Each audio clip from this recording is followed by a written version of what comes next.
तो hello friends, स्वागत है आपके अपने चैनल शिक्षा विदाशु में। आज इस वीडियो में डिस्कस करेंगे क्लास 10th के चैप्टर 7 कंट्रोल एंड कोऑर्डिनेशन का पार्ट सेकंड डिस्कस करेंगे। तो देखो, फर्स्ट पार्ट में हमने यहाँ तक डिस्कस कर लिया था, सेंसरी न्यूरॉन्स तक। टाइप्स ऑफ सेंस ऑर्गन्स बताए थे, 5 टाइप के होते हैं, है ना, और उनको क्या क्या कहते हैं वो सब बता दिया था। आगे हम इस पार्ट में देखेंगे। अब हम आगे उसके आगे का हम पढ़ेंगे। पहले ह्यूमन ब्रेन के बारे में पढ़ेंगे, फिर हम स्पाइनल कॉर्ड के बारे में पढ़ेंगे, और ब्रेन का जो सारे पार्ट होते हैं उसका क्या क्या फंक्शन होता है, क्या क्या काम होते हैं, है ना, सब कुछ पढ़ेंगे हम इस चैप्टर में। आगे देखो, अब देखो ह्यूमन ब्रेन को कहते हैं main thinking part of body. कि मतलब जो मेन थिंकिंग पार्ट है, सोचने का काम कौन करता है या डिसीजन लेने का काम कौन करता है। मेन डिसीजन लेने का काम और सोचने का काम कौन करता है, ब्रेन करता है हमारा, ठीक है। It is also known as head of the body, ठीक है। ये हेड भी कहलाता है पूरे जितने भी हमारे बॉडी पार्ट्स है उनका, सबको, क्योंकि ये कमांड देता है ना, भाई आपने ये काम करना है, ये काम करना है, ये कमांड देता है सबको ब्रेन। तो इसलिए इसको कहते हैं main thinking part of the body. अब आगे देखो, लेफ्ट वर्सेस राइट। देखो, ब्रेन जो होता है ना हमारा, उसमें 2 हिस्से होते हैं, एक ये इधर वाला और एक ये इधर वाला। इधर वाले को कहेंगे हम लेफ्ट साइड पर जो है उसको कहते हैं हम लेफ्ट साइड वाला ब्रेन, ठीक है। आगे देखो, राइट पे भी होता है 2 टाइप, जो ब्रेन होता है 2 टाइप में बटा होता है। एक ये देखो, एक ये वाला टाइप है, एक ये वाला टाइप। जो लेफ्ट में उसको लेफ्ट ब्रेन कहते हैं, उसको जो राइट में उसको राइट ब्रेन, ठीक है। तो देखो, जो लेफ्ट में होता है ना ब्रेन, वो क्या क्या काम करता है। देखो, जो लेफ्ट में होता है ना, वो ये काम करता है एनालिसिस का, लॉजिक का, आइडिया, फैक्ट्स, मैथ और ट्रेनिंग का काम करता है, ठीक है। ये है क्या, देखो, एनालिसिस क्या करता है, किसी चीज़ को, जैसे मान लो पूरे दिन में आपने जो भी काम कर रहा है उसको आप रात को सोचते हो कि हाँ आज मैंने क्या क्या काम करा है, तो एनालिसिस करने का काम, विश्लेषण करते हैं आप, तुलना करते हैं कि आज मैंने ये काम करा है, आज वो काम करा है, ठीक है। तो एनालिसिस का मतलब ये होता है, तुलना करने का काम कौन करता है, ये करता है लेफ्ट वाला ब्रेन हमारा। और क्या करता है, लॉजिक लगाने का, कि हाँ भाई बातों में लॉजिक लगाने का काम भी कौन करता है, लेफ्ट वाला। आइडिया भी यही लगाता है, आइडिया सोचना, कि मतलब जैसे मान लो कोई चीज़ सोच रहे हो कि हाँ भाई ये काम करना है, तो उसमें क्या मतलब क्या आइडिया लगाएं, या आपको मैनेजर ने कहा है कि हाँ भाई ये हमने काम करना है, तो कोई आइडिया है आपके पास, कोई आसान तरीका है करने का, तो आइडिया वाला काम भी कौन करता है, ये वाला लेफ्ट वाला। और देखो, फैक्ट्स, जो भी मतलब चीज़ों के फैक्ट्स होते हैं, है ना, जो ट्रूथ्स होते हैं चीज़ों के बारे में, वो भी कौन स्टोर करता है, यहाँ पे इस जगह स्टोर होता है ये वाली नॉलेज हमारी, ठीक है। मैथ की नॉलेज भी इस वाले पार्ट में होती है स्टोर हमारी। और ट्रेनिंग, किसी चीज़ की आपने ट्रेनिंग ली है तो उसकी जो इन्फॉर्मेशन है, जो उसकी मेमोरी है, यादें हैं, वो भी कौन कंट्रोल करके रखता है, सेव करके ये वाला ब्रेन रखता है, ठीक है। जो एनालिसिस का, लॉजिक का, आइडिया का, फैक्ट्स का, मैथ का और ट्रेनिंग का, ये सारे काम करता है हमारा लेफ्ट वाला ब्रेन। आगे देखो, राइट वाला क्या करता है। राइट वाला, जैसे मान लो, देखो, जो आपको चीज़ों के बारे में जानने में जो आपकी जिज्ञासा है ना, जो क्रिएटिविटी है, वो हेल्प करता है हमारा राइट वाला ब्रेन जानने में, ठीक है। एक इनोवेशन मतलब कोई चीज़ नई आपने स्टार्ट करनी है, तो उसकी मेमोरी भी कौन स्टोर करके रखता है, राइट वाला। आर्ट्स मतलब जैसे आपने कोई कलाबाजी करनी है, जैसे मान लो आपने कोई करतब करके दिखाना है, स्टंट करके दिखाना है, या कोई आपने ड्राइंग बनानी है ना, तो आर्ट्स में ये सब यहाँ पे आर्ट्स की जो भी इंफॉर्मेशन होती है, वो ये वाला हमारा ब्रेन का पार्ट स्टोर करके रखता है इन्फॉर्मेशन। वैसे ही क्रिएशन, कोई आपने चीज़ बनानी है नई, वो भी ये इन्फॉर्मेशन स्टोर करके रखता है। जैसे फीलिंग है आपको, जैसे मान लो किसी के लिए कोई फीलिंग है, फीलिंग यहाँ पे स्टोर होती है हमारे राइट वाले ब्रेन में। आगे देखो, इमेजिनेशन, कोई चीज़ आप सोचते हैं, जब आप इमेजिन करते हैं कि हाँ भाई मैं डॉक्टर बन जाऊँगा तो ऐसा ऐसा होगा, है ना, तो ये भी मतलब जो इमेजिनेशन आप सोचते हैं कि हाँ भाई ऐसा करेंगे तो ऐसा हो जाएगा। तो ये जो सोचने समझने वाली जो आपकी इन्फॉर्मेशन है, मेमोरी है, यादें हैं, वो भी कौन स्टोर करके रखता है, यहाँ पे स्टोर होती है राइट वाले हिस्से में। और आपको एक चीज़ और बताना चाहता हूँ, देखो, जो राइट वाला हिस्सा होता है ना, राइट वाला पार्ट जो होता है, वो जो बॉडी है, जैसे मान लो, देखो कोई पर्सन है, इसको बीच में से देखो, मान लो इसको अलग कर दें। देखो, जैसे मान लो ये जो राइट वाला हिस्सा है, यहाँ पे जो राइट वाला हिस्सा होगा ब्रेन का, और ये जो लेफ्ट वाला होता है, ये जो राइट वाला होता है ना, ये जो बॉडी का इधर, ये देखो राइट वाला ब्रेन है, और ये क्या करेगा, बॉडी जो होती है उसका लेफ्ट वाला हिस्सा, जो भी कंट्रोल, जो भी हिस्सा यहाँ पे बॉडी पार्ट्स आते हैं हमारे, पैर आते हैं हमारे, है ना, और हैंड आते हैं, और भी जो भी मतलब लेफ्ट वाले हिस्से में जो भी हमारे बॉडी पार्ट्स आ रहे हैं, उनको कौन कंट्रोल करता है, राइट वाला ब्रेन, ठीक है। और जो लेफ्ट ब्रेन होता है, वो बॉडी का जो राइट वाला हिस्सा होता है वो कंट्रोल करता है, ठीक है। तो देखो यहाँ पे लेफ्ट वाला ब्रेन क्या कंट्रोल करेगा, राइट वाले बॉडी के हिस्से को, सारे को, बॉडी पार्ट्स, ऑल जो भी बॉडी पार्ट्स सारे हमारे, किडनी है, हार्ट है, तो कौन कंट्रोल करेगा, राइट वाले हिस्से को बॉडी के कौन कंट्रोल करेगा, लेफ्ट वाला ब्रेन। और वैसे ही राइट वाला ब्रेन कौन कंट्रोल करेगा, क्या कंट्रोल करेगा राइट वाला ब्रेन, बॉडी के लेफ्ट में जो भी हिस्सा है सारा वो कंट्रोल करके रखता है, ठीक है। तो देखो जैसे मान लो ये मेरा राइट हैंड है ना, ये मेरा राइट हैंड है, ये इसको मैं ऐसे कर रहा हूँ, या कोई वजन उठाना है इससे, तो इसको कौन कंट्रोल करेगा, मेरा लेफ्ट वाला ब्रेन हिस्सा, ब्रेन का ये वाला लेफ्ट वाला हिस्सा कंट्रोल करेगा। और जैसे ये लेफ्ट वाला हैंड है मेरा, इसको कौन कंट्रोल करेगा, राइट वाला हिस्सा। बस इतना ध्यान रखना आप। आगे देखो यही बता रहा है यहाँ पे बात, देखो right brain to left brain each hemisphere controls the opposite side of the body, कि मतलब लेफ्ट वाला हिस्सा राइट वाले चीज़ों को कंट्रोल करेगा और राइट वाला लेफ्ट वाली चीज़ों को कंट्रोल करेगा, ठीक है। तो देखो मैंने आपको थोड़ा फंक्शन बताया ब्रेन के, और ये जो हमारा ब्रेन क्या काम करता है, कैसे कैसे करता है, थोड़ा ये बताया। आगे देखते हैं, आप बीच बीच में स्क्रीनशॉट भी लेते रहिएगा फ्रेंड्स, ठीक है। तो देखो यहाँ पे अब हम पढ़ेंगे ब्रेन के बारे में। तो देखो ब्रेन जो है ना, ब्रेन उसका जो डायग्राम है मैंने यहाँ बनाया है, थोड़ा जैसा भी है। तो देखो यहाँ पे कोशिश तो करिए अच्छा बनाने की फ्रेंड्स, अगर आपको थोड़ा समझ में आए आप अपनी बुक से देखिएगा मैच करके। तो देखिए ये वाला जो हिस्सा होता है, ये जो जहाँ पे ये जो कॉम्प्लेक्सिटी आती है ज़्यादातर, मतलब जो ऐसे मुड़ा मुड़ा होता है ना, सिकुड़ा हुआ होता है, वो जो हमारा ब्रेन है उसको क्या कहते हैं, ये वाले हिस्से को फोर ब्रेन कहते हैं। क्या कहते हैं, फोर ब्रेन। और फोर ब्रेन के अंदर ही हमारा आता है ये वाला जो होता है ना, इसको कहते हैं हम सेरिब्रम। क्या कहते हैं, सेरिब्रम। ये जो ऊपर वाला हिस्सा है ना, जो हमारा फ्रंट में जो दिखता है, ऊपर से जो हिस्सा दिखता है, उसको कहते हैं हम फोर ब्रेन। और फोर ब्रेन के अंदर आता है हमारा सेरिब्रम। ये जो कॉम्प्लेक्सिटी है यहाँ पे, ये जो सिकुड़ा सिकुड़ा रहता है ना, वो उसको कहते हैं हम सेरिब्रम, ठीक है। आगे देखो सेरिब्रम फोर ब्रेन के अंदर आता है, ठीक है। और देखो एक आता है मिड ब्रेन। मिड ब्रेन जो यहाँ पे एकदम बीच में है, देखो इसको कहते हैं मिड ब्रेन। और देखो चाहे आपको पास से मैं दिखाऊं, ये देखो, देखो ये वाला जो फोर ब्रेन है, वो इसके ये पूरा हिस्सा जो है ऊपर ऊपर का, वो होता है हमारा फोर ब्रेन। और फोर ब्रेन के अंदर आता है हमारा सेरिब्रम। और देखो यहाँ पे ये जो मिड ब्रेन है ना, मिड ब्रेन ये है, ये वाला बीच वाला हिस्सा, उसको कहते हैं मिड ब्रेन। और देखो हाइंड ब्रेन या हिंड ब्रेन किसको कहते हैं, जो ये जो फूल गोभी जैसा दिखता है ना, देखो और पास करके दिखाऊं, ये जो फूल गोभी वैसा आप देखेंगे ना ड्राइंग में, आप अपनी बुक में देखेंगे, तो ये जो फूल गोभी जैसा खिला खिला होता है यहाँ पे, उसको कहते हैं हम हिंड ब्रेन या हाइंड ब्रेन कहते हैं, ठीक है। अब देखो हमारा जो हाइंड ब्रेन होता है उसके तीन पार्ट्स होते हैं, एक होता है पोन्स, एक होता है मेड्यूला, एक होता है सेरिबेलम, ठीक है। तो देखो सेरिबेलम किसको कहते हैं हम, सेरिबेलम इसको जो फूल गोभी जैसे दिखता है ना, उसको कहते हैं हम सेरिबेलम।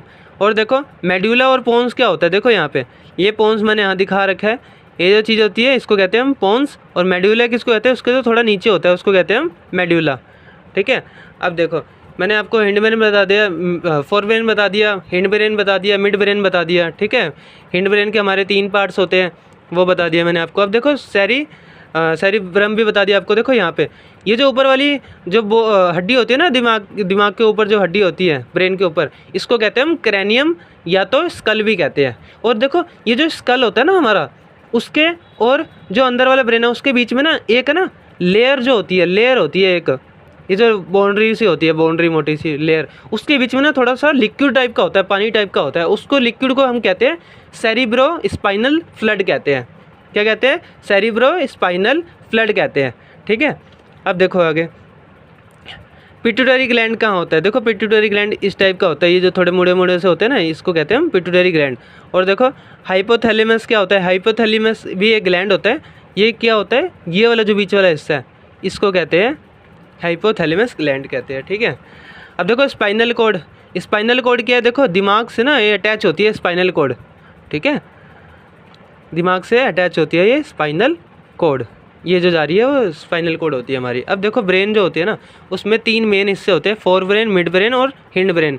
अब देखो या तो आप इसको हिंड ब्रेन बोलो या तो हाइंड ब्रेन बोलो, दोनों सही है, ठीक है।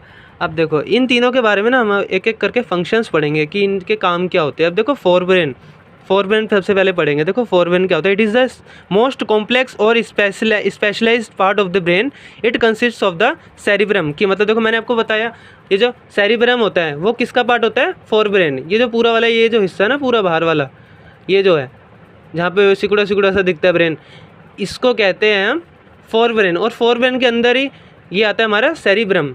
अब देखो सेरिब्रम आता है फोर ब्रेन के अंदर, और जो फोर ब्रेन होता है वो कैसा होता है, कॉम्प्लेक्स पार्ट होता है, जो सबसे ज़्यादा मतलब सिकुड़ा सिकुड़ा होता है ना, उसको इसलिए कॉम्प्लेक्स बोला गया कि मतलब स्पेशलाइज या तो कॉम्प्लेक्स पार्ट बोलते हैं इसको हम फोर ब्रेन को। और ये इसके अंदर क्या आता है हमारा सेरिब्रम आता है, ठीक है। आगे देखते हैं फंक्शंस ऑफ फोर ब्रेन। तो देखो काम क्या होता है फोर ब्रेन का वो समझो आप यहाँ पे। अब देखो ये मेन आते हैं फंक्शंस, आपको आएंगे या तो फंक्शंस बताओ फोर ब्रेन, मिड ब्रेन और हिंड ब्रेन के, और ड्राइंग बनाने आ सकती है, ठीक है। अगर आप ड्राइंग बना देंगे पेपर में तो ज़्यादा अच्छा रहेगा। आगे देखते हैं फंक्शंस ऑफ फोर ब्रेन। तो देखो फंक्शंस ऑफ फोर ब्रेन में क्या है, पहला है thinking part of the brain, जो सोचने का काम करता है ना, वो ये वाला हिस्सा करता है ब्रेन का, thinking part of the brain. कि हाँ भाई जो भी मतलब जैसे मान लो आप जो भी सोचते हैं वो जो सोचने में हेल्प करता है ना, वो ये वाला हिस्सा करता है फोर ब्रेन हमारा, हेल्प करता है thinking part of the brain. जो भी चीज़ को बारे में सोचने में हेल्प करता है ये thinking part of the brain, ठीक है। आगे देखो कंट्रोल द वॉल्यूंटरी एक्शंस। देखो वॉल्यूंटरी एक्शंस क्या होते हैं, हमारे वॉल्यूंटरी एक्शंस वो होते हैं जो हमारे कंट्रोल में होते हैं। ऐसे एक्शन कौन कंट्रोल करता है, हमारा फोर ब्रेन, ठीक है। वॉल्यूंटरी एक्शंस वो एक्शन होते हैं जो भी आप सोच समझ के, जिन पर आपका कंट्रोल होता है, उस एक्शन को हम कहते हैं वॉल्यूंटरी एक्शंस कहते हैं। तो ये जो वॉल्यूंटरी जो हमारे बस में होता है ना, ऐसी चीज़ों को कंट्रोल करने में कौन हेल्प करता है, हमारा फोर ब्रेन हेल्प करता है। आगे देखो स्टोर इन्फॉर्मेशन, जो भी आपकी यादें है किसी चीज़ से रिलेटेड, वो हमको स्टोर करने में हेल्प करता है फोर ब्रेन। आगे देखो receives sensory impulses from various parts of the body and integrate it. की मतलब देखो जो भी सेंसरी इम्पल्सिस होते हैं, जो हमारे सेंस ऑर्गन्स होते हैं ना, वो कोई भी जानकारी जो पहुँचाते हैं वो किसकी मदद से पहुँचाते हैं, फोर ब्रेन की मदद से पहुँचाते हैं, ठीक है। आगे देखो तो यहाँ पे समझ गए, receives sensory impulse from various part. जैसे मान लो कोई गर्म चीज़ लगी है अचानक से, तुरंत आप हाथ हटाते हो ना, तो सबसे पहले ये जो जानकारी पहुँचती है स्पाइनल कॉर्ड पे पहुँचती है। तो स्पाइनल कॉर्ड कहाँ, कौन से ब्रेन के हिस्से तक पहुँचाता है, फोर ब्रेन तक के हिस्से तक पहुँचाता है। कि मतलब कोई गर्म चीज़ एमरजेंसी हो गई है, गर्म चीज़ लगी है कहीं, तो मतलब तुरंत जो एक्शन लेता है वो स्पाइनल कॉर्ड लेता है। फिर साथ में इन्फॉर्मेशन किसको पहुँचाता है, फोर ब्रेन को, और फिर फोर ब्रेन आगे सारा एक्शन लेता है, ठीक है। आगे देखो सेंटर एसोसिएटेड विद हंगर। जैसे आपको भूख लग गई है, तो भूख लग गई है आपको, तो ये जो भूख लगने वाले जो बात है वो कौन कंट्रोल करता है, भूख लग गई है, दिमाग आपको बताता है कि हाँ भाई अब भूख लगी है, अब कुछ खाना है, ठीक है। तो ये भी जो भूख लगने का कंट्रोल है कि आपको पता लगता है भूख लग रही है, तो ये किस वजह से आपको पता लगता है, फोर ब्रेन की वजह से पता लगता है आपको कि अब शरीर को कुछ खाने के लिए एनर्जी चाहिए, एनर्जी ख़त्म हो गई है। तो ये वाला हिस्सा बताता है हमारा फोर ब्रेन वाला। आगे देखो functions of mid brain and hind brain. तो देखो functions of mid brain and hind brain का ना एक जैसे फंक्शन होते हैं। देखो मिड ब्रेन का फंक्शन यही होता है जो बैलेंस होता है ना हमारी बॉडी का बनाने का, कि आपको सीधा बैठना है, टेढ़ा बैठना है, लेट के बैठना है। तो मतलब जो भी फंक्शंस है जो भी बैलेंस करते हैं आपको बॉडी को, जैसे मान लो भागना है आपने, तो भागने में जो आपका बैलेंस होएगा वो दोनों, ये जो मिड ब्रेन होता है और हिंड ब्रेन होता है, ये बैलेंस बनाने में ही काम करते हैं, ठीक है। अब देखो यहाँ पे इट हैज़ 3 पार्ट्स। जो हिंड ब्रेन होता है ना, देखो हिंड ब्रेन क्या, मिड ब्रेन में आपको इतने पता होना था कि मतलब मिड ब्रेन में क्या होता है ना, ये बैलेंस, बॉडी को बैलेंस करने में हेल्प करता है। किसी भी चीज़ पे आप बैलेंस कर रहे हैं, या जैसे मान लो डंबल उठा रहे हैं, आपको नीचे से लेके ऊपर तक पूरा ऐसे हाथ ऊपर करते हो ना, उसको पूरा उठाते हो डंबल को, तो जो उठाने में पूरा हेल्प करता है। बैलेंस से हम उठाते हैं। अगर ऊपर नीचे हो जाए तो कहीं लगने का, मसल आपकी फटने का डर होता है, ठीक है। तो एकदम बैलेंस से जो उठाते हैं ना, तो वो जो बैलेंस उस समय बनाने में हेल्प करता है, वो हमारा मिड ब्रेन हेल्प करता है। आगे देखो हिंड ब्रेन भी बैलेंस बनाने में हेल्प करता है। और इसके हिंड ब्रेन के ना 3 पार्ट होते हैं, सेरिबेलम, मेडुला और पोन्स। अब देखो इसके काम क्या होते हैं आपको बताता हूँ। देखो सेरिबेलम क्या करता है ना, कंट्रोल पोस्चर एंड बैलेंस। जो बॉडी का पोस्चर, आपको सीधा बैठना है, कैसे बैठना है, उसको हेल्प करने में हेल्प करता है। बॉडी का पोस्चर मतलब जो भी आपने, जिस भी शेप में आपने बैठना है, सीधे बैठना है, तो उसको बैलेंस बनाने में और बॉडी पोस्चर बनाने में हेल्प करता है सेरिबेलम। और क्या करता है, the precision of voluntary actions. जैसे एग्जांपल पिकिंग पेन की, मतलब आपको जैसे वो जो वॉलंटरी एक्शंस है जिस पर आपका कंट्रोल होता है, जैसे आपको पेन उठाना है, उसमें आपको कितनी एनर्जी लगानी है। ये थोड़ी ना आप इसको 10 किलो की रफ्तार से 10 किलो वाली एनर्जी लगा के आप उठाएंगे इसको, नहीं ना, थोड़ी सी एनर्जी चाहिए। तो ये जो बैलेंस बनाने का काम करता है ना, कि इतनी हल्की सी चीज़ को हल्की सी एनर्जी लगा के उठा सकते हैं हम, तो ये जो बैलेंस बनाने का काम करता है वो कौन करता है, ये वाला सेरिबेलम करता है, ठीक है। आगे देखो मेड्यूला, मेड्यूला क्या करते हैं, कंट्रोल्स इनवॉलंटरी एक्शंस। देखो अब जो इनवॉलंटरी एक्शंस होते हैं जिस पर आपका कंट्रोल नहीं है, ब्लड प्रेशर हो गया, सैलिवेशन हो गया, वॉमिटिंग हो गया।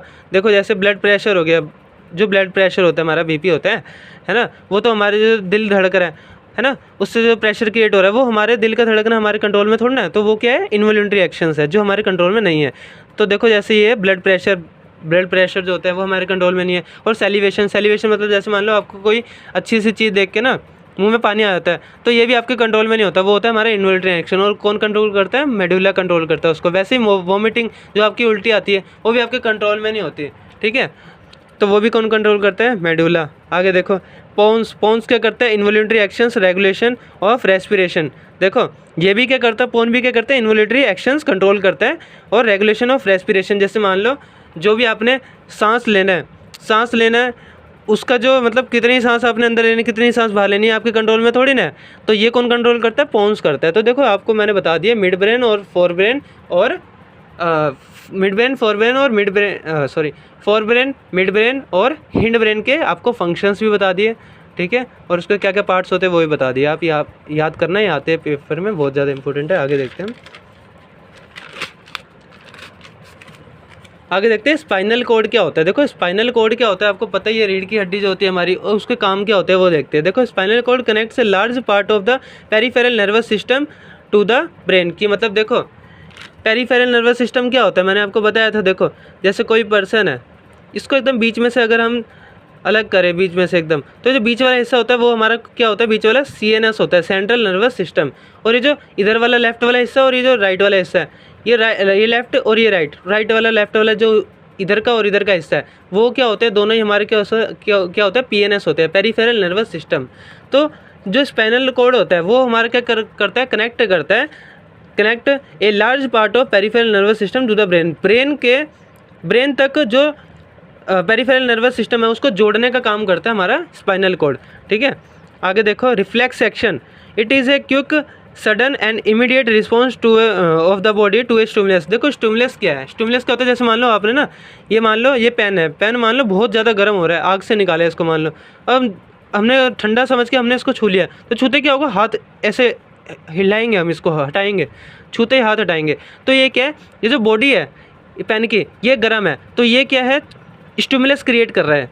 ये जो बॉडी है ना गर्म है, तो ये क्या है, स्टिमुलस क्रिएट कर रहा है। जब हमने इसको छुआ, उस एक्शन को कहते हैं, छूने से जो गर्म हो रहा है उसके टच में आने से जो हमने एक्शन लिया है उसको कहते हैं स्टिमुलस।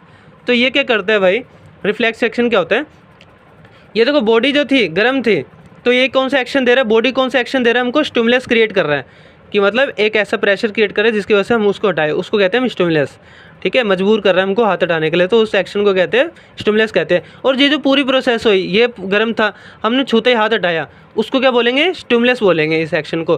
तो जो हमारे स्पाइनल कोड होता है स्पाइनल कोड हमारा, वो कंट्रोल करता है, हमारा रिफ्लेक्स एक्शन कंट्रोल करता है। जैसे देखो it is a quick sudden and immediate response to a body to a stimulus. जैसे देखो एग्जांपल में दे रखा है नी जर्क, जैसे मान लो गरम जग का गिलास है, जग है गरम, छूते ही हाथ हटाएंगे आप, है ना। और देखो withdrawal of hand on touching A hot object, कोई भी गर्म चीज़ है उसको छूते ही आप जो हाथ हटाएंगे उसको भी क्या कहते हैं हम, ये जो पूरी प्रोसेस है उसको कहेंगे रिफ्लेक्स एक्शन। अब देखो रिफ्लेक्स आर्क क्या होगा, अब देखो ये तो नॉलेज थी भाई, रिफ्लेक्स एक्शन क्या होता है। अब देखो जो आपकी एक बुक में ना डायग्राम दे रखा है, अगर आप ध्यान से बुक देखेंगे, एक ऐसे हाथ दे रखा है और एक गरम चीज़ दे रखी है ना, तो हाथ दे रखा है और एक गरम चीज़ दे रखी है। जो पूरा डायग्राम दे रखा है ना आपको बुक में, आप ध्यान से देखेंगे तो वो क्या है, वो जो डायग्राम है, छूते ही हाथ हटा लेना, तो वो जो डायग्राम है वो डायग्राम ही क्या कहलाता है, हमारा रिफ्लेक्स आर्क कहलाता है, ठीक है। तो देखो यहाँ पे the pathway through which nerve impulse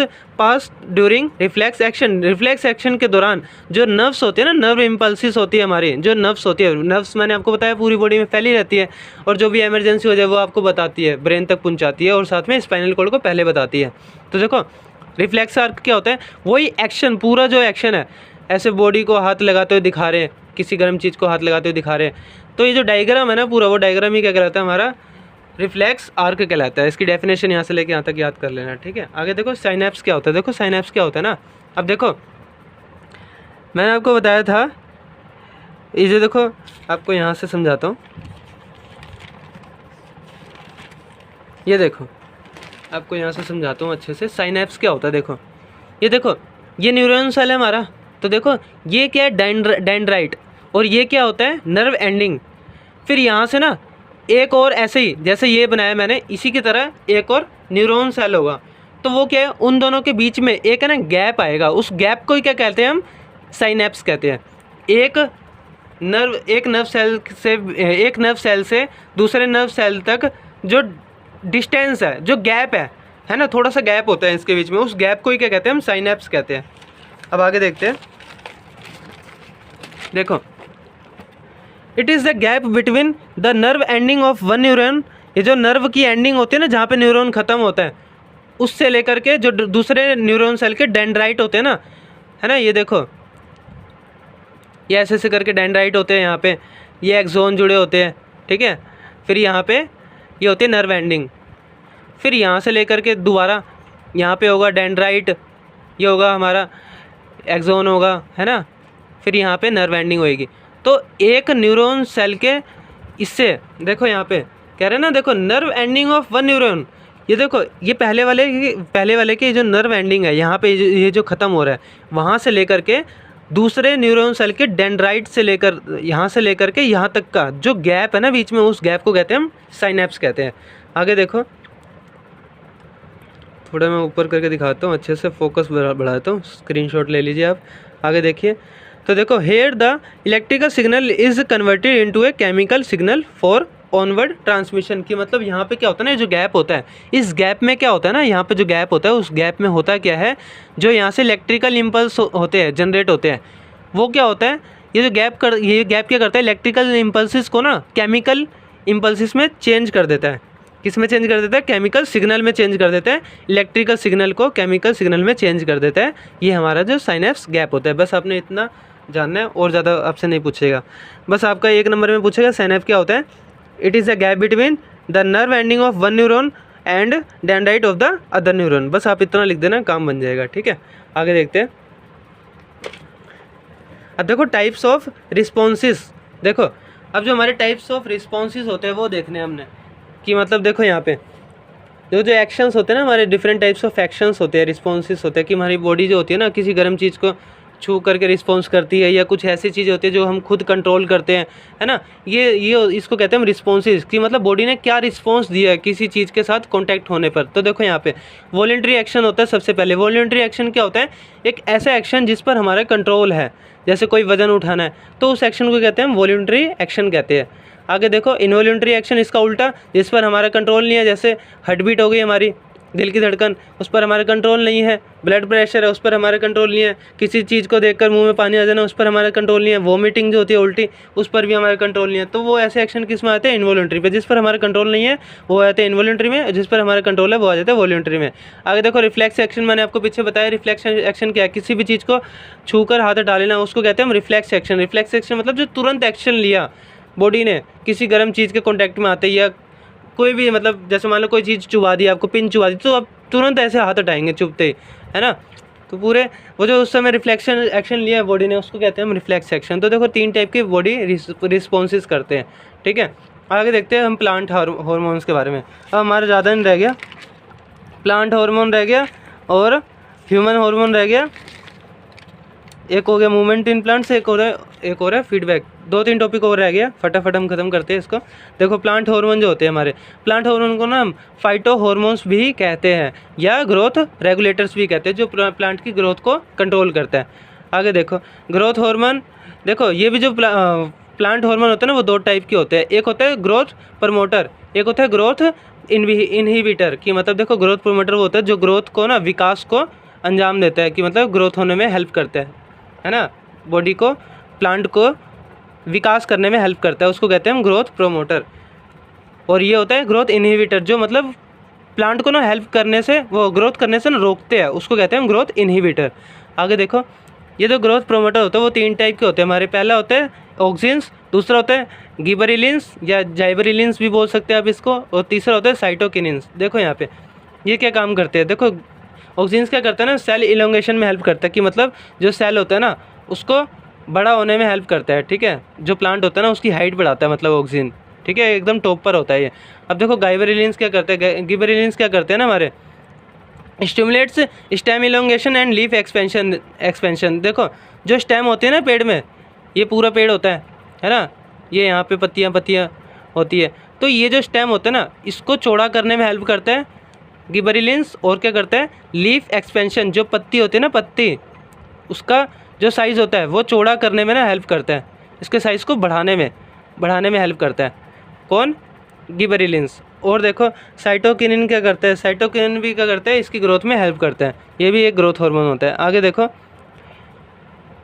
एक होता है हमारा, देखो यहाँ पे ये 3 मैंने बता दिए ग्रोथ हार्मोन होते हैं।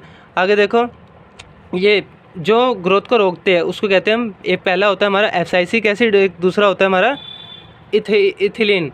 देखो एब्सिसिक एसिड क्या करता है और इथिलीन क्या करता है। देखो पहले हम इथिलीन के बारे में देखते हैं। यहाँ पे ripening of fruit and the opening of flowers and the abscission या शेडिंग ऑफ लीव्स की, मतलब जैसे मान लो जब आपका फ्रूट पक जाता है, पकने में कौन हेल्प करता है, पकने में कौन हेल्प करता है, इथाइलिन हेल्प करता है।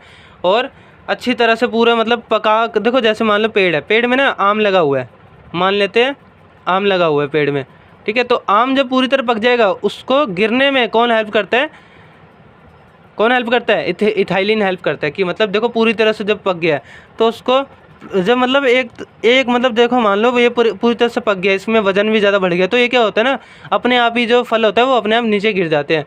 तो वो किसके कारण गिरते हैं, इसके कारण गिरते हैं, इथाइलिन के कारण, ठीक है। और क्या होता है, ये जो पत्ती जैसे मान लो फ्लावर्स है पूरे अच्छी तरह से ग्रो हो गया, उसको भी अलग करने का कौन काम करता है, इथाइलिन हेल्प करता है हमारा, ठीक है। या मान लो जो पत्ती है पूरी तरह से जो ग्रो हो गई है, पत्ती को ये अच्छी तरह से विकास हो गया, बड़ी हो गई है, फिर उसको जब पत्तियां झड़ती है ना, वो झड़ने में कौन हेल्प करता है, ये इथाइलिन हेल्प करता है, ठीक है। और वैसे ये होता है हमारा एब्सिसिक एसिड। यहाँ पीछे आपको बताता हूँ अच्छे से, ये जो एब्सिसिक एसिड है, ये जो सारे एसिड है इनके सारे में आपको बताता हूँ। एब्सिसिक एसिड भी क्या करता है ना, एब्सिसिक एसिड वो करता है काम कि मतलब जैसे मान लो कोई बीज है, बीज को ना, बीज हम क्या करते हैं, स्टोर करके रखते हैं, जब तक मान लो जो दुकान में स्टोर करके रखते हैं, दुकान बेचने वाले है ना, बेचने वाले बीजों को स्टोर करके रखते हैं, तो बीज को ना बड़ा ना होने में कौन हेल्प करता है, एब्सिसिक एसिड, कि मतलब उसकी ग्रोथ को रोकने में हेल्प करता है, बीज की ग्रोथ को रोकने में हेल्प करता है एब्सिसिक एसिड। अब देखो यहाँ पे डायग्राम से और अच्छे से समझाता हूँ आपको। देखो यहाँ पे, देखो यहाँ पे, देखो थोड़ा गैप बढ़ाता हूँ यहाँ पे, देखो थोड़ा इसको ना ऊंचाई पे लेके जाता हूँ फ्रेंड्स में यहाँ पे, ताकि आपको अच्छे से दिख जाए सब कुछ।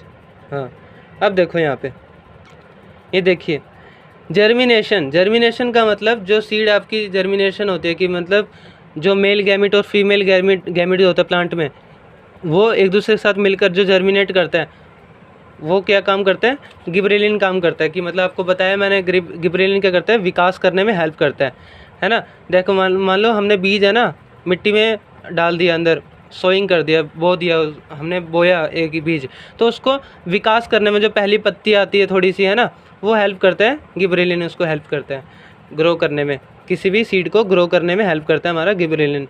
आगे देखो ग्रोथ टू मैच्योरिटी, कि मतलब देखो प्लांट को अच्छे से ग्रो होने में कौन हेल्प करता है, गिबरेलिन हेल्प करता है।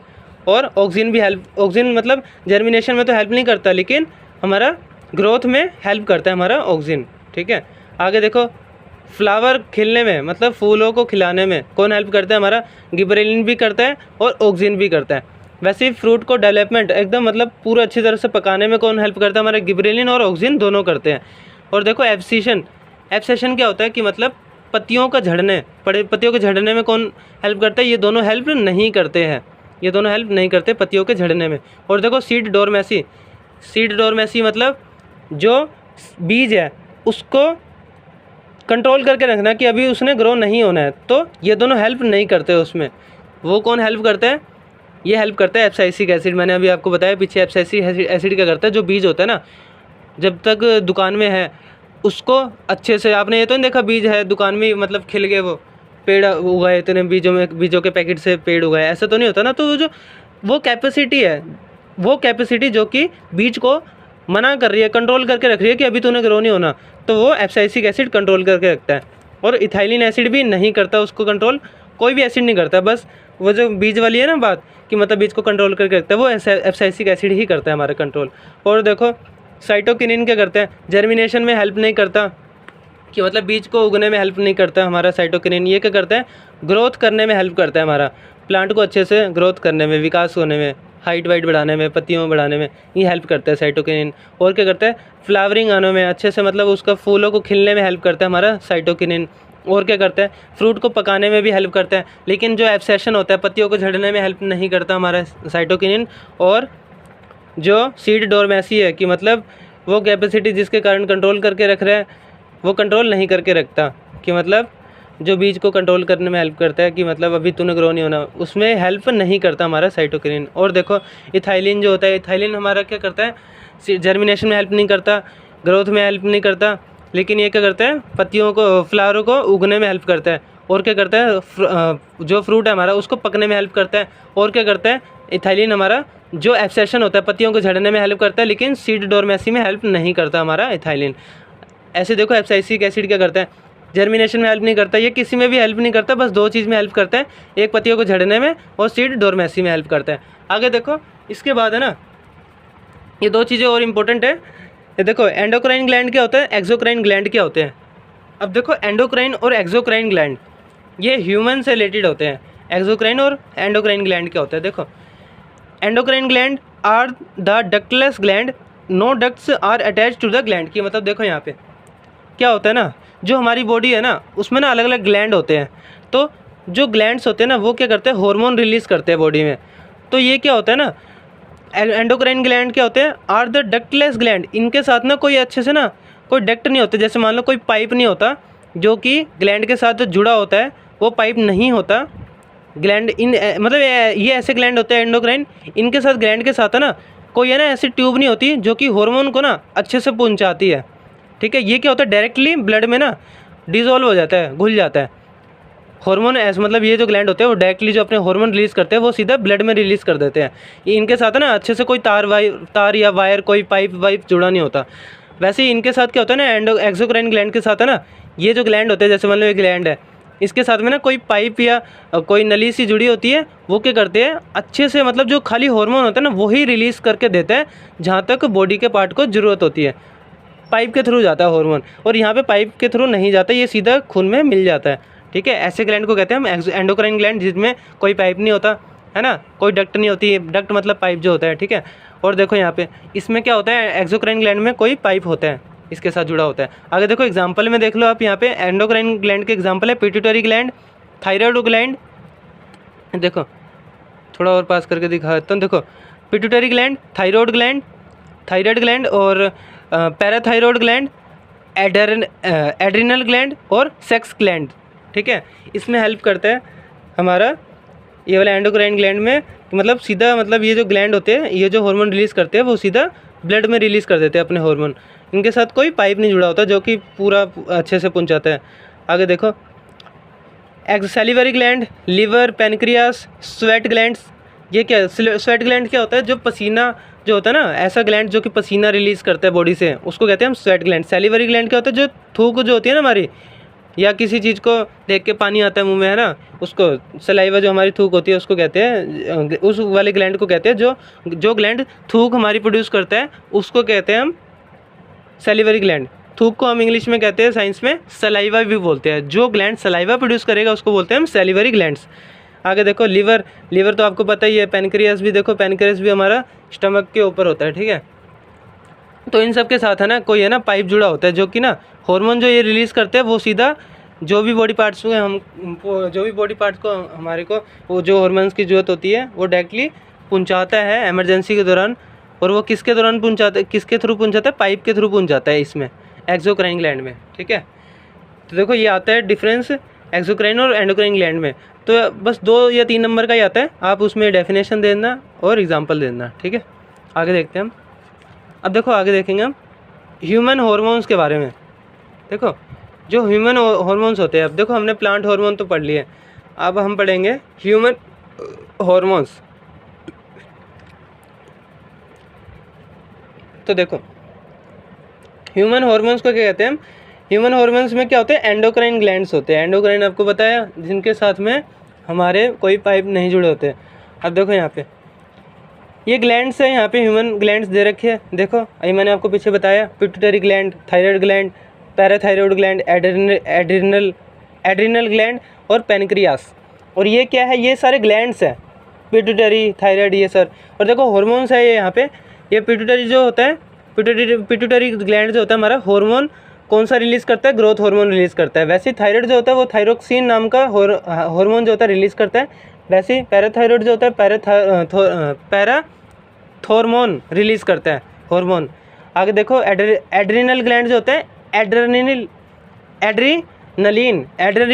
एड्रीनलिन कौन सा? एड्रिनल ग्लैंड जो होता है, एड्रीनलिन ग्लैंड रिलीज़ करता है, हार्मोन रिलीज़ करता है। आगे देखो पेनक्रियास जो होता है, इंसुलिन रिलीज़ करता है। आगे देखते हैं इनके जो फंक्शंस होते हैं ना वो क्या होते हैं। देखो यहाँ पे फंक्शन जो होते हैं, ग्रोथ हार्मोन क्या करता है? Regulates growth. जो भी हमारी बॉडी की ग्रोथ होता है वो हमारा कौन कंट्रोल करता है? ये वाला हार्मोन, जो कि इस वाले ग्लैंड से निकला होता है।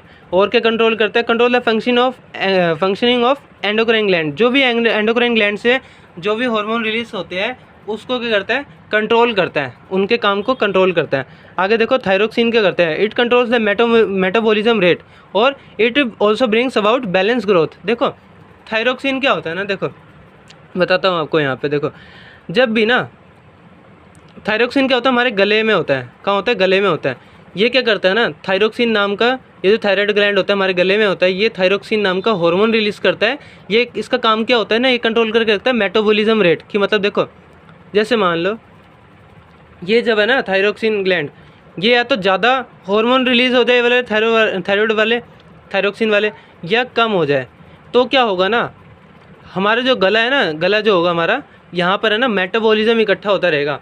ये जो थायराइड ग्लैंड होता है ना, थायरोक्सिन, ये क्या होता है? थायरोक्सिन है ना, यहाँ पे इकट्ठा होता रहेगा। अगर हमारी बॉडी को नमक ना मिले, जो सी सॉल्ट होता है ना, समुद्र का नमक जो होता है, अगर हमको वो ना मिले ना, तो यहाँ पे क्या हो जाएगा? थायरोक्सिन इकट्ठा हो जाएगा, जिसके कारण है ना हमारा गला क्या हो जाएगा? फूल जाएगा। उस बीमारी को क्या कहते हैं? गले फूलने की बीमारी को, उसको हिंदी में कहते हैं घेंगा और इंग्लिश में कहते हैं गोइटर। गटर नहीं, गोइटर, GOITRE, या घेंगा भी कहते हैं हम उसको, ठीक है। तो वो होता कब है? जब जो थायराइड ग्लैंड होता है ना, वो थायरोक्सिन तो ज़्यादा मात्रा या तो कम मात्रा में रिलीज़ कर रहा है, लेकिन जो हमारी बॉडी है उसको नमक नहीं मिल रहा है। ये थायरोक्सिन क्या होता है ना, एक्चुअली में जो थायरोक्सिन होता है वो आयोडीन के साथ मिल जाता है। जो हमारा नमक होता है ना, उसमें क्या होता है? आयोडीन होता है। क्या होता है? आयोडीन होता है। जो आयोडीन होता है इसके साथ मिल करके ना ग्रोथ होती है थायराइड ग्लैंड की। लेकिन अगर मान लो हमारी बॉडी को नमक नहीं मिल रहा, या ये लगातार ये क्या कर रहा है, ज़्यादा मात्रा में ये तो रिलीज़ कर रहा है थायरोक्सिन, लेकिन हमारी बॉडी को नमक नहीं मिल रहा, तो क्या होगा ना, यहाँ पे हमारे गले में ना एक जगह ये मेटाबॉलिज्म इकट्ठा होता रहेगा, ये थायरोक्सिन है ज़्यादा मात्रा में इकट्ठा होता रहेगा, और क्या हो जाएगा? फिर ये गला फूल जाएगा, उसको कहेंगे हम गोइटर कहते हैं। ये चीज़ तब हो जाती है, ठीक है। आगे देखो, कंट्रोल्स द मेटाबॉलिज्म रेट, समझ गए आप। आगे देखो, it also brings about the balance growth, और जो गले से रिलेटेड जो बैलेंस ग्रोथ होती है उसको कंट्रोल करता है हमारा थायरोक्सिन हार्मोन को जो रिलीज़ करता है थायराइड ग्लैंड। तो थायराइड ग्लैंड ये हमारी ग्रोथ को हेल्प करता है। आगे देखो तो हमारा पैराथायरॉइड ग्लैंड कौन सा रिलीज़ करता है? पैराथॉर्मोन हार्मोन रिलीज़ करता है। ये क्या करता है? Controls calcium balance of the body. जो बॉडी में कैल्शियम होता है ना, उसको कंट्रोल कौन करता है? हमारा पैराथायरॉइड ग्लैंड करता है कंट्रोल। आगे देखो, एड्रिनल ग्लैंड क्या करता है? एड्रीनलिन हार्मोन रिलीज़ करता है।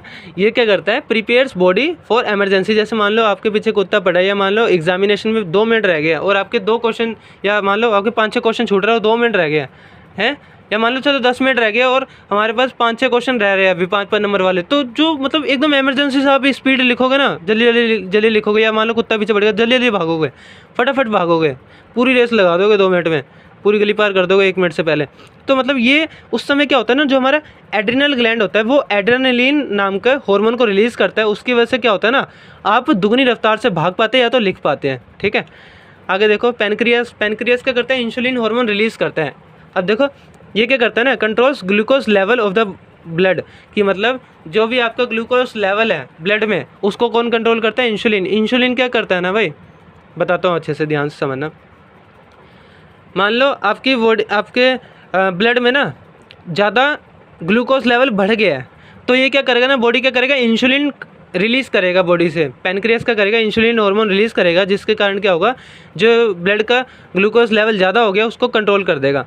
वैसे देखो, अब जैसे मान लो आपका ना ब्लड का जो ग्लूकोज लेवल है वो क्या है, कम हो गया है, तो फिर क्या करेगा ना, ये जो हमारा पैनक्रियास होगा वो ग्लाइकोजन नाम का हार्मोन रिलीज़ करेगा, जिसके कारण क्या होगा, जो आपका ब्लड ग्लूकोज लेवल कम हो गया है उसको कंट्रोल कर देगा। ठीक है, तो देखो आगे देखते हैं हम ग्रोथ हार्मोन्स। देखो ग्रोथ हार्मोन्स क्या होते हैं, ग्रोथ हार्मोन्स क्या करते हैं, देखो ग्रोथ हार्मोन जो होते हैं ना, अगर मान लो बॉडी में ना ज़्यादा मात्रा में रिलीज़ हो जाए, ग्रोथ हार्मोन्स जो होते हैं अगर वो ज़्यादा मात्रा में रिलीज़ हो जाए तो उसको क्या कहते हैं, गिगैंटिज़म, क्या कहते हैं, गिगैंटिज़म या जायंटिज़म या तो गिगैंटिज़म बोलते हैं। इसका मतलब क्या होता है ना, आपका कोई बॉडी पार्ट है ना बहुत ज़्यादा ग्रो हो जाएगा, आपका शरीर क्या हो जाएगा, एकदम बड़ा हो जाएगा। जब अगर आपकी बॉडी में ज़्यादा हार्मोन रिलीज़ हो गए तो आपका शरीर कैसा हो जाएगा, जायंट हो जाएगा, बड़ा, एकदम राक्षस की तरह बड़ा हो जाएगा। और अगर मान लो आपकी बॉडी में ग्रोथ हार्मोन्स रिलीज़ होना कम है, बहुत ज़्यादा, जितना नॉर्मल रेट होना चाहिए उससे कम हो रहा है रिलीज़, तो आपको क्या हो जाएगा, डवाफिज़म हो जाएगा। क्या हो जाएगा, डवाफिज़म, मतलब आप क्या रह जाएंगे, बोने रह जाएंगे। ठीक है, तो एक बार और थोड़ा डिस्कस कर लेते हैं। पिट्यूटरी ग्लैंड क्या रिलीज़ करता है, ग्रोथ हार्मोन रिलीज़ करता है, वो क्या हेल्प करता है हमको, रेगुलेट ग्रोथ जो होने में हेल्प करता है वो पिट्यूटरी ग्लैंड रिलीज़ करता है ग्रोथ हार्मोन। ये क्या करता है, हमारी जो बॉडी की ग्रोथ होती है वो कंट्रोल करता है। आगे देखो, control the functioning of endocrine gland.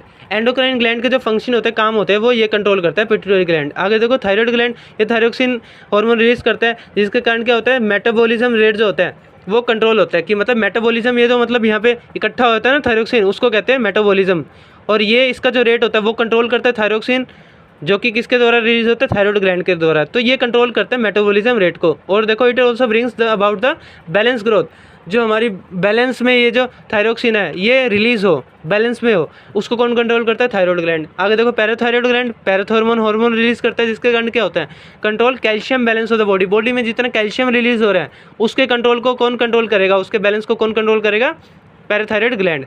आगे देखो, एड्रेनलिन नाम का, एड्रिनल ग्लैंड जो होता है एड्रेनलिन नाम का रिलीज़ करता है हार्मोन, जो कि क्या हेल्प करता है हमको, बॉडी को प्रिपेयर करता है इमरजेंसी के लिए। आगे देखो, पैनक्रियास क्या करते हैं, इंसुलिन कंट्रोल करता है, जिसके कारण जो हमारा ब्लड में ग्लूकोज लेवल होता है वो कंट्रोल करके रखता है। ठीक है, आगे देखते हैं ग्रोथ हार्मोन मैंने आपको बता दिया। अगर मान लो ग्रोथ हार्मोन जो है ज़्यादा रिलीज़ हो गए तो उसको बोलेंगे हम जिजेंटिज्म या गिगेंटिज्म बोलेंगे। हमारी बॉडी क्या हो जाएगी, एकदम राक्षस की तरह ग्रो हो जाएगी, बहुत बड़ी हो जाएगी, सारे बॉडी पार्ट्स बड़े बड़े और छोटे छोटे हो जाएंगे, राक्षस की तरह लगेंगे।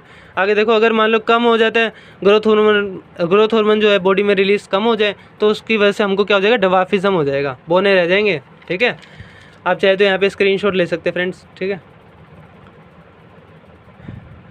आगे स्टार्ट करते हैं हम। थोड़ा सा और रह गया, बस 5-10 मिनट का और रह गया। ये बहुत इंपॉर्टेंट चैप्टर है और काफ़ी नॉलेजफुल वाला भी चैप्टर है।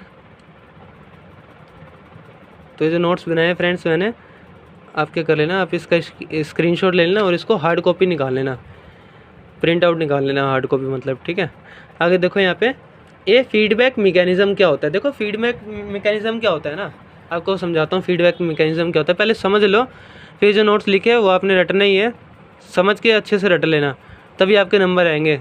जो आप अगर रट के देखो, पहले से आप समझ लो चीज़ों को, फिर आप क्या करो, रटो, फिर आप पेपर में लिख के आओ रट के, तभी आपके नंबर अच्छे आते हैं। देखो अब यहाँ पे पहले समझ लो फीडबैक मैकेनिज्म क्या होता है। फीडबैक मैकेनिज्म वो होता है, जैसे मान लो आपकी बॉडी है ना, ठंड के कारण ना कप आ रही है, तो जो कप आएगी ना, आपको ठंड लग रही है, बहुत ज़्यादा ठंडी हो गई बॉडी, तो बॉडी क्या करती है, कांपने लग जाती है। कांपने से क्या होता है ना, हीट प्रोड्यूस होती है बॉडी में, गर्मी प्रोड्यूस होती है, तो आपका बॉडी टेम्परेचर क्या हो जाएगा, नॉर्मल हो जाएगा। वैसे ही क्या होता है, बॉडी टेम्परेचर नॉर्मल हो जाएगा जब आपकी बॉडी क्या हो जाएगी, कांपेगी। तो देखो यहाँ पे वैसे ही क्या होता है, जैसे मान लो गर्मी लग रही है बहुत ज़्यादा, आपको गर्मी लग रही है बहुत ज़्यादा, तो आपके क्या निकलेंगे, स्वेट निकलेगा आपकी बॉडी से, पसीना निकलेगा। तो क्या होगा, ये पसीना निकलने से क्या होगा ना, जब पसीना निकलेगा जिस जगह से, फिर जब हवा लगेगी उस जगह, तो क्या हो जाएगा, बॉडी क्या हो जाएगी, ठंडी हो जाएगी। ठीक है, तो देखो पसीना निकलने से क्या होगा, बॉडी टेम्परेचर क्या है, अभी तो देखो बढ़ गया, तो जब आप पसीना निकलेगा आपका, तो हवा लगने से उस कारण क्या होगा, थोड़ी देर बाद क्या हो जाएगा, बॉडी ठंडी हो जाएगी, तो बॉडी टेम्परेचर वापस नॉर्मल हो जाएगा। ठीक है, अब देखो ये तो समझ गए, इसको कहते हैं कूलिंग मैकेनिज्म। जैसे आपकी बॉडी ने कंट्रोल करा खुद को, जब आपकी मान लो घर में लाइट चलेगी तो उस समय क्या होता है, कूलिंग मैकेनिज्म होता है, जिसके कारण क्या होता है, जो पसीना होता है ना वो आपकी बॉडी को ठंडा करने का काम करता है। आगे देखो, ये पसीना कौन निकालेगा, स्वेट ग्लैंड निकालेगा, है ना। आगे देखो, अब देखो फीडबैक मैकेनिज्म, यहाँ पे डेफिनेशन दे रखी है, regulates the action of the hormones. Hormones release करके, देखो जैसे मैंने आपको बताया, जो आपके स्वेट ग्लैंड होंगे वो क्या करेंगे, स्वेट हॉर्मोन्स जो होंगे वो रिलीज़ करेंगे, जिसके कारण क्या होगा, आपकी बॉडी क्या हो जाएगी, ठंडी हो जाएगी। तो फीडबैक मैकेनिज्म क्या करता है, रेगुलेट करता है the action of the hormone के जो एक्शन को रेगुलेट करता है, कंट्रोल करता है, उसको कहते हैं हम फीडबैक मैकेनिज्म।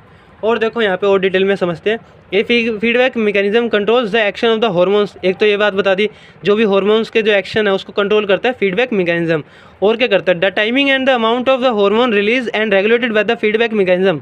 देखो जो भी आपका हार्मोन है उसको किस टाइम पे कौन सा हार्मोन रिलीज करना है बॉडी को, वो कौन कंट्रोल करता है, हमारा फीडबैक मैकेनिज्म करता है। एग्जांपल के लिए आपको यहाँ दे रखा है, if the sugar level in the blood rise they are detected by the cells of the pancreas. जैसे मान लो आपका जो ब्लड है उसमें शुगर लेवल क्या है, अगर मान लो आपका ब्लड जो है उसमें शुगर लेवल बढ़ गया है, तो जो हमारे पैनक्रियास होगा ना उसके जो सेल्स होंगे वो पता लगाएंगे कि हाँ भाई, पैनक्रियास तक इन्फॉर्मेशन पहुँचाएंगे कि हाँ भाई ब्लड में जो है शुगर लेवल ब्लड में बढ़ गया है। फिर क्या होगा, which respond by the producing more insulin. तो क्या होगा, अगर शुगर लेवल बढ़ गया है तो क्या होगा, जो पैनक्रियास होगा ना वो बहुत ज़्यादा मात्रा में इंसुलिन निकालना शुरू कर देगा। ठीक है, अगर देखो ब्लड लेवल बढ़ गया है, ब्लड में जो ग्लूकोज शुगर लेवल है वो बढ़ गया है, तो जो हमारा पैनक्रियास क्या करेगा, इंसुलिन कंट्रोल करेगा, जिसके कारण क्या होगा, जो हमारा ब्लड में जो शुगर लेवल है वो क्या हो जाएगा, कंट्रोल में आ जाएगा। आगे देखो, as the blood sugar level falls more insulin secretion is reduce. जैसे मान लो, अगर मान लो आपका अब ब्लड में जो शुगर लेवल है अगर मान लो आपका घट जाता है, कम हो जाता है, तो क्या होगा ना, जो इंसुलिन सिक्रीशन है कि मतलब जो पैनक्रियास है वो इंसुलिन निकाल रहा था उसको क्या कर देगा, अगर कम हो गया है, जैसे मान लो देखो यहाँ पे तो बढ़ गया था, फिर पैनक्रियास ने क्या करना शुरू करा, पैनक्रियास ने इंसुलिन निकालना ज़्यादा मात्रा में स्टार्ट करा। अब जब जैसे मान लो आपका नॉर्मल हो गया है ना, तो जब ब्लड में जो शुगर लेवल है वो नॉर्मल हो गया है, तो फिर क्या होगा, जो इंसुलिन ज़्यादा मात्रा में सिक्रीट कर रहा था पैनक्रियास वो कम मात्रा में सिक्रीट करना, निकालना कम कर देगा। ठीक है, जो ज़्यादा मात्रा में निकाल रहा था वो कम मात्रा में निकालना शुरू कर देगा पैनक्रियास, इंसुलिन निकालना। ठीक है, तो ऐसे क्या हो जाएगा, आपका जो ब्लड में शुगर लेवल है वो कंट्रोल हो जाएगा। तो इसी को कहते हैं हम फीडबैक मैकेनिज्म। जो बॉडी ने अपने आप को बचाने के लिए जो मैकेनिज्म करा, तरीका अपनाया, उसको कहते हैं हम फीडबैक मैकेनिज्म कहते हैं। उम्मीद है आप अच्छे से समझ गए होंगे। ठीक है, तो आप चाहे तो यहाँ पे स्क्रीनशॉट ले सकते हैं फ्रेंड्स। अब आपका 5 मिनट का और लास्ट रह गया, देखें आगे देखते हैं हम। देखो यहाँ पे मूवमेंट इन प्लांट्स, देखो यहाँ पे जो मूवमेंट होती है ना प्लांट में वो 2 टाइप की होती है, एक होती है ट्रॉपिक मूवमेंट, एक होता है नेस्टिक मूवमेंट। देखो ट्रॉपिक मूवमेंट क्या होती है, ग्रोथ डिपेंडेंट होती है, और ये जो होती है स्लो प्रक्रिया होती है, धीरे धीरे होते हैं इसकी जो ग्रोथ होती है। ठीक है, आगे देखो इट इज़ डायरेक्शनल, कि मतलब ये जो ग्रोथ है, ये जो ट्रॉपिक मूवमेंट होती है ना वो डायरेक्शनल होती है, कि मतलब दिशा के रूप में होती है, दिशा में बदलती है। अब देखो वो क्यों होती है, जैसे मान लो यहाँ पे 5 टाइप के होते हैं ट्रॉपिक मूवमेंट हमारे। एक होता है फोटोट्रोपिज्म, एक होता है जियोट्रोपिज्म, एक होता है हाइड्रोट्रोपिज्म, एक होता है थिग्मोट्रोपिज्म, एक होता है कैमोट्रोपिज्म। देखो फोटोट्रोपिज्म क्या होता है, देखो मूवमेंट टुवर्ड्स लाइट, कि मतलब जैसे मान लो जो प्लांट होगा ना, जिस तरफ से सनलाइट आ रही है प्लांट क्या होगा उसी तरफ ग्रो करेगा। लेकिन ये आपको ध्यान रखना पड़ेगा, देखो जो हमारा प्लांट होगा, जैसे मान लो ये गमला है, ठीक है, इसमें क्या है, ये इसकी जड़ें है मान लो प्लांट की, और ये जो प्लांट होगा ये किस तरफ ग्रो करेगा, यहाँ मान लो सनलाइट आ रही है, तो जो प्लांट होगा ना वो सनलाइट की तरफ ग्रो करेगा। उसको क्या कहते हैं हम, क्या कहते हैं उसको, फोटोट्रोपिज्म, कि मतलब मूवमेंट टुवर्ड्स लाइट, लाइट की तरफ जो प्लांट ने अपनी मूवमेंट करी है ना, पत्तियाँ जो होगी वो धीरे धीरे कुछ दिन बाद आप देखेंगे, आप जिस तरफ भी सनलाइट आ रही है उस तरफ आप रख देंगे ना इसको जैसे मान लो कोई बंद कमरा है मान लो, तो जिस तरफ से लाइट आ रही है ना, सनलाइट आ रही है, उसी तरफ ग्रो करेगा हमारा प्लांट। ठीक है, उसको बोलते हैं हम फोटोट्रोपिज्म, कि मतलब प्लांट का जो मूवमेंट है वो लाइट की तरफ मूव हो रही है। ठीक है, लेकिन आपको ये चीज़ ध्यान रखनी पड़ेगी, देखो जो पत्ती होगी ना वो तो ऊपर का हिस्सा जो होगा, यहाँ से लेकर के ऊपर का जो हिस्सा होगा वो तो लाइट की तरफ अट्रैक्ट होगा, उसको बोलेंगे हम फोटोट्रोपिज्म। लेकिन यहाँ पे ध्यान रखना, ये जड़ें होंगी ना, जड़ें जो होंगी वो सनलाइट की तरफ नहीं जाएंगी, वो सनलाइट के अपोजिट जाएंगी। ये पत्ती जो है उसकी तरफ जा रही है, लेकिन जो सनलाइट होगी वो इस तरफ जाएगी। पत्ती जो इस तरफ जाएगी और जो जड़ है उसकी इस तरफ जाएगी। रूट्स जो होंगी वो इस तरफ जाएंगी। तो जो रूट ग्रेविटी की तरफ जा रही है, अर्थ के नीचे की तरफ जा रही है, उसको बोलेंगे हम जियोट्रोपिज्म। कि मतलब जो मूवमेंट हो रही है वो ग्रेविटी के कारण हो रही है, इसलिए उसको क्या बोलेंगे, जियोट्रोपिज्म। आगे देखो हाइड्रोट्रोपिज्म क्या होगा। वैसे जो वाटर की तरफ जो प्लांट की ग्रोथ हो रही है उसको बोलेंगे हम, जो वाटर के कारण हो रही है ग्रोथ या वाटर की तरफ हो रही है, हाँ वाटर की तरफ हो रही है ना, पानी की तरफ जो हो रही है ग्रोथ उसकी प्लांट की, उसको बोलेंगे हम हाइड्रोट्रोपिज्म। अब देखो थिग्मोट्रोपिज्म क्या होता है। थिग्मोट्रोपिज्म क्या होता है, टच के कारण, छूने के कारण जो वो होता है, मूवमेंट होती है प्लांट में, उसको कहते हैं हम थिग्मोट्रोपिज्म बोलते हैं। ठीक है। आगे देखो कैमोट्रोपिज्म क्या होता है। देखो कैमोट्रोपिज्म क्या होता है, कैमोट्रोपिज्म क्या होता है, जो कि केमिकल के कारण जो चेंज होता है। जैसे मान लो देखो ये जो प्लांट होता है, प्लांट में यहाँ पे क्या होता है, पोलन ग्रेन्स होता है। पोलन ग्रेन्स क्या होते हैं, पोलन ग्रेन्स के अंदर क्या होते हैं, हमारे मेल गैमेट होते हैं। मेल के जो गैमेट्स होते हैं ना, जो हमारे रिप्रोडक्टिव सेल्स होते हैं प्लांट के, वो किसके अंदर होते हैं, पोलन ग्रेन्स के अंदर होते हैं। ये क्या करता है ना, ये क्या होता है, देखो ये फीमेल वाला जो ओव्यूल हिस्सा होता है, ये यहाँ से लेकर के ना पोलन ग्रेन जो होता है ग्रोथ होके ऐसे ऐसे ट्यूब की फॉर्म में यहाँ जाता है इसके साथ जर्मिनेट होने के लिए। ठीक है, कि मतलब जर्मिनेट हो जाएगा तो फिर यहाँ पे एक और प्लांट उगाएगा। ठीक है, तो देखो जो पोलन ग्रेन्स होता है वो ऐसे ट्यूब की फॉर्म में आता है। तो ये जो ट्यूब की फॉर्म में ऐसे लाइन बना के आ रहा है, इस चीज़ को बोलते हैं हम, ट्यूब को पोलन ट्यूब बोलते हैं। ठीक है, तो देखो यहाँ पे इसने क्या करा, पोलन ग्रेन्स ने ऐसे ट्यूब बना के इसके पास आया, फीमेल के ओव्यूल तक आया। तो फिर यहाँ पे ये क्या है, केमिकल के रूप में आ रहा है, ये केमिकल के साथ मिल जाएगा। तो फिर ये जो मतलब केमिकल के लिए जिस डायरेक्शन में जा रहा है उसको बोलेंगे हम कैमोट्रोपिज्म बोलेंगे। ठीक है, जो ग्रोथ हो रही है प्लांट हार्मोन की, डायरेक्शन तो है, देखो डायरेक्शन में जा रहा है ऐसे, और केमिकल के लिए जा रहा है। देखो यहाँ पे केमिकल की लिए जा रहा है, यहाँ पे केमिकल से मिलने जा रहा है। दोनों क्या है, केमिकल है और एक दूसरे के साथ मिल रहे हैं। तो मतलब ये जो ग्रोथ हो रही है वो डायरेक्शनल भी हो रही है और केमिकल के लिए हो रही है। तो इसको क्या बोलेंगे हम, कैमोट्रोपिज्म बोलेंगे। अब देखो यहाँ पे ध्यान से, नेस्टिक मूवमेंट क्या होती है। नेस्टिक मूवमेंट को कहते हैं हम ग्रोथ इंडिपेंडेंट कहते हैं। रिस्पॉन्सिस क्यों, कि मतलब देखो यहाँ पे क्या होता है, ये क्या होता है, ग्रोथ डिपेंडेंट होता है। कि मतलब देखो यहाँ पे ग्रोथ डिपेंडेंट मतलब ये बहुत टाइम लेता है, इसलिए ये क्या होता है, ग्रोथ डिपेंडेंट होता है। मतलब कुछ टाइम लगेगा, ये समय पर क्या है, मतलब डिपेंडेंट होता है समय पर, कुछ समय बाद देखा जाता है ये। ठीक है, लेकिन यहाँ पर क्या होता है, नेस्टिक मूवमेंट मतलब फास्ट मूवमेंट होती है, और ये इसको कहते हैं हम ग्रोथ इंडिपेंडेंट, इसमें कोई टाइम नहीं लगता, इसलिए इसको बोलते हैं रिस्पॉन्स इज क्विक, बहुत जल्दी एक्शन होता है इसका, रिस्पॉन्स जो होता है बहुत जल्दी होता है। अब देखो एग्जांपल में, dropping of leaves of mimosa plant on touching. कि मतलब देखो मान लो एक मिमोसा प्लांट होता है, एक है ना मिमोसा प्लांट होता है,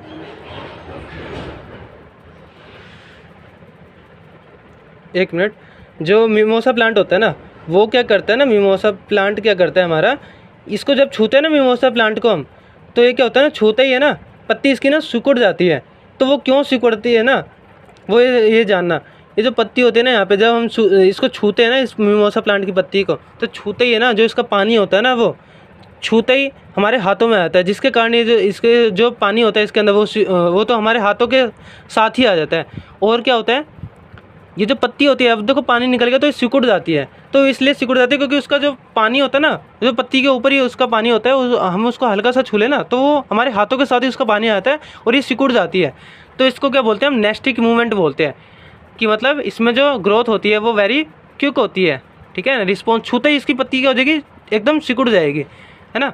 तो देखो dropping of leaves of mimosa plant on touching, और इसकी पत्ती इतनी ज़्यादा भी सिकुड़ जाएगी, देखो छूते ही एक तो इसकी पत्ती क्या हो जाएगी, सिकुड़ जाएगी, और अगर हमने थोड़ा सा भी ज़्यादा प्रेशर डाल दिया ना, छूते ही इसकी पत्ती टूट भी जाएगी। तो इसको बोलते हैं dropping of leaves of mimosa plant on touching. तो इसको बोलते हैं हम मूवमेंट ऑफ प्लांट। दो टाइप की होती है, ट्रॉपिक और नेस्टिक मूवमेंट, आपको बता दी मैंने। और ये भी बता दिया आपको, जो ट्रॉपिक मूवमेंट होती है वो 5 टाइप की होती है। फोटोट्रोपिज्म जो लाइट की तरफ जा रही है, मूवमेंट हो रही है। जियोट्रोपिज्म जो नीचे की तरफ जा रही है, ग्रेविटी के अर्थ की तरफ जा रही है। हाइड्रोट्रोपिज्म जो वाटर की तरफ जा रही है ना। थिग्मोट्रोपिज्म जो टच के कारण हो रही है।